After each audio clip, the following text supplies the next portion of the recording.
Hi, boys and girls. Yesterday in writing, you added a lead to your story. And a lead is the very beginning part of your story, right? It gets the reader interested in what you're reading and it tells them what they're going to be reading, right? It tells them what your book's about and it's like, hey, come read this, it's interesting.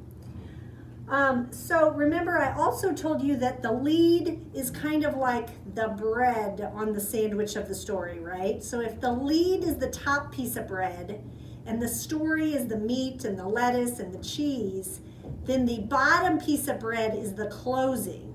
And that's what we're going to be writing today is the closing.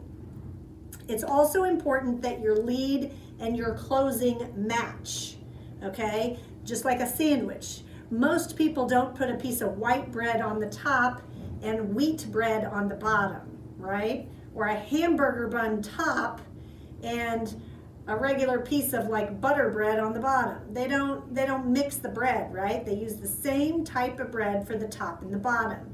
So just like that, your lead is going to match your closing, all right?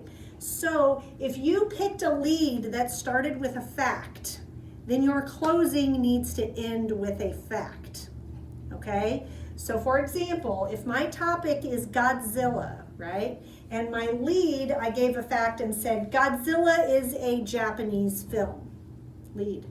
And then I go through and I tell about the different parts of my story, right? Maybe I gave the facts about Godzilla, I gave a diagram of Godzilla, I compared Godzilla to a T-Rex, right? My closing is going to be another fact about Godzilla, okay? Like Godzilla has been in over 25 different films. Okay, I don't know if that's true, but I wouldn't write that book because I'm not an expert, but Jaden is, so he would know a fact. So he would end with a fact if he started with a fact. Do you see what I did? So let's do some more examples. What if your lead started with you talking to the reader, where maybe, you said something like, turn the page to find out more. Or maybe you started with, in this book, you're going to learn all about dolphins or Pokemon.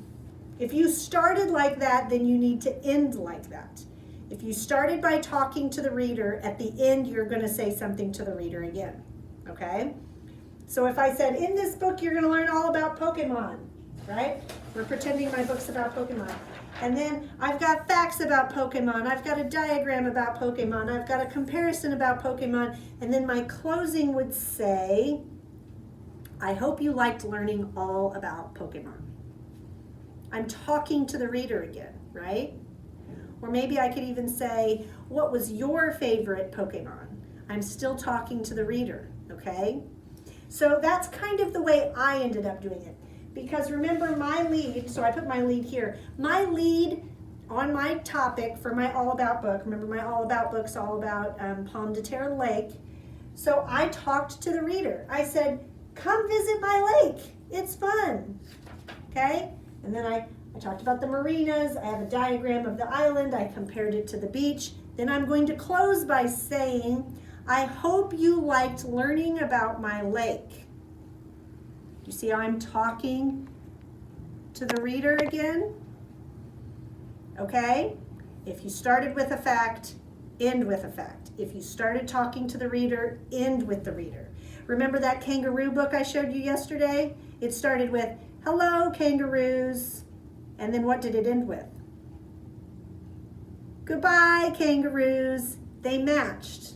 Okay? That's how leads and closings are. The bread on the sandwich. So you are doing the other page that looks exactly like your lead page, right? Your lead page looks like this. Your closing page looks like this. And now you guys are about ready to put your book together, but not yet, because we still have a title page to do another day. We're going to also be doing a table of contents and a glossary. But that's for next week, okay?